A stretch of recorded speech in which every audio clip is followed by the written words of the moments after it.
Previously on the Talk Better Project. 10 things you won't believe President Abraham Lincoln had to say about Obamacare. Hi internets, I'm Ross. Which comes first? Which political party you're in, or how you feel about healthcare? This is the Talk Better Project. You're watching part 4. We're going to focus on political parties. Earlier episodes were about the law or healthcare itself. In our earlier episodes, we talked about how our feelings can become foundations for disagreements about healthcare or the law itself. When we're talking about politics, we're talking about which politicians get elected. And ladies and gentlemen, breaking news is coming in. Politicians lie. Gather round and let me tell you a tale. Once upon a time, it was 24 years ago. Democrat Bill Clinton was president and had a Democrat majority Congress. Early on, some Republicans wrote a healthcare bill that encouraged all citizens get basic catastrophic coverage, and they called it an individual mandate. That's right, in 1993, individual mandate was a Republican idea. Now, it was very important to Bill Clinton and the Democrats that the Democratic Party get all of the credit for sweeping healthcare reform. But they decided good legislation was more important than winning political points and came to a compromise. Psych! The Democrats shut the Republicans down. Not long later, those same Democrats came back to the Republicans, unable to get the reform law passed without bipartisan support. And so the Republicans decided good legislation was more important than winning political points and came to a compromise. Psych! The bill never even made it to vote without Republican support. Time passes, and in 2009, Democrats look back to 1993 and think, maybe we can get Republicans on board if we use some of their old ideas. The ACA effectively used the 1993 Republican bill as a blueprint, which was actually extremely similar to the healthcare plan written for the state of Massachusetts by Republican Governor Mitt Romney. Sidebar, because politics is so much fun, even this is a controversial thing to say. I've left references in the description below the video that convinced me of its truth.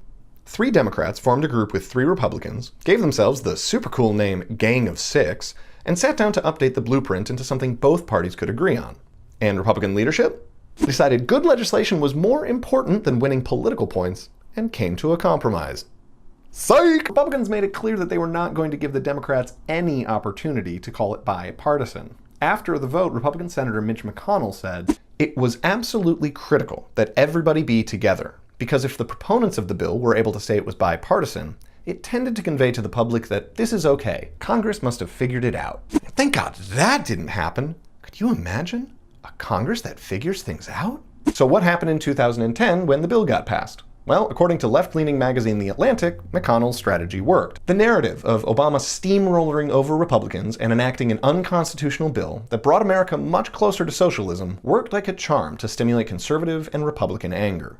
Fast forward to 2017. Republicans have been campaigning for months that they must repeal Obamacare, and the Democrats want to keep it. So what do? They decided good legislation was more important. Yeah, you get it. The Republicans didn't negotiate. But in my opinion, more importantly, neither did the Democrats. Everyone just ran to the news to say that the other party was trying to destroy America.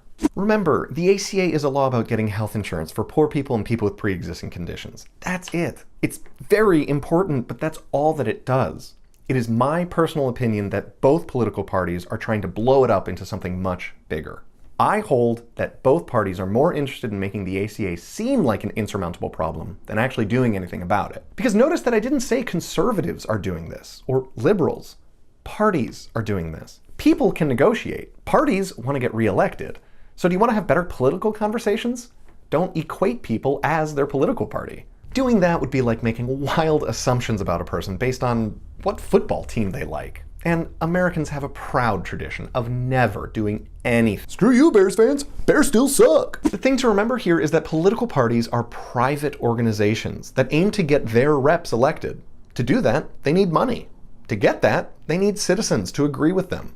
But how to convince citizens? Well, they could decide good legislation is more important than winning points for the party, or they could continually claim that there's nothing they can do to cooperate with the other side while they try to destroy America. There are underlying philosophies that get in the way of enacting laws, but what's getting in the way right now is fundraising. The ACA is not a fundamental assault on all things American, nor is it a guiding beacon to a better tomorrow without problems. We have a lot of bigger problems than the ACA, and I think we're avoiding them. Now, I'll be the first to admit, I'm making some broad statements here, the facts of which are complicated. I've left references below the video, but in the meanwhile, I stand by my highly controversial claim that political parties and politicians lie. It's my opinion that both major political parties have intentionally neglected opportunities to negotiate and work together on the ACA, to instead further the perception that this one law is an existential threat to the future of our country, thus making campaigning and fundraising much easier by simplifying and polarizing an actually complicated narrative. I believe that the fault and responsibility, however, falls squarely on our own shoulders. Citizens can and should hold their elected representatives accountable, not to beat the other side into submission, but instead to give up on the stubborn and intransigent attitude we have about lawmaking, and to imagine our opponents complexly. But the bears still suck. Next week is our final episode on the ACA, talking about it with other people. How to fairly represent and be fairly represented by people you disagree with. The Talk Better project is only 3 weeks old, and we already have our first contributing producer. Click the link below the video to head to Patreon and get your name up there next to Luke H. Thompson.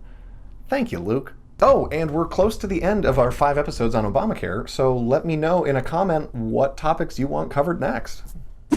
Next time on the Talk Better project. The best way to have a great conversation with someone you disagree with is to have it with yourself. It's a terrible idea, you idiot!